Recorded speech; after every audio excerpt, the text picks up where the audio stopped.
Patay ang isang babaeng 73 taong gulang sa barangay Cogon Pardo sa Cebu City. Suspect sa krimen ang kanyang sariling anak at apo na umano'y lulong sa droga.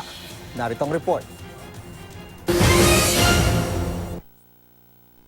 Sa abandonadong bahay na ito sa barangay Cogon Pardo natagpuan ang bangkay ni Milagros Lapatha, 63 anyos na negosyante. Duguan ng ulo at hinihinalang hinampas ng kahoy at bato.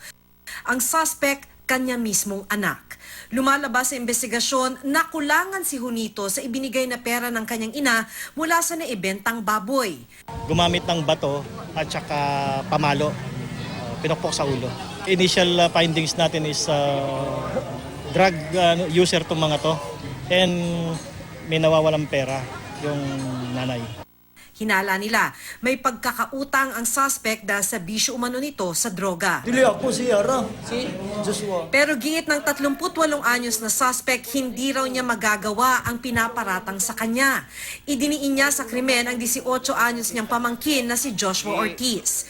Pero sabi ni Joshua, ginapos daw siya ng tiyuhing si Junito at binantaang papatayin kapag nagsumbong. Sabi ng pulisya, Antol nga ni sulti po sa glaeng bersyon. magkaiba ang pahayag ng magtiyuhin pero hinala nila ang dalawa ang pumatay sa biktima.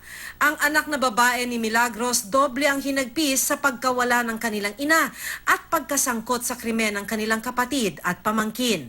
Isinasa ilalim sa drug test ang magtiyuhin habang hinahanda ang kasong parricide at murder laban sa kanila. Para sa unang balita, Maki Pulido reporting.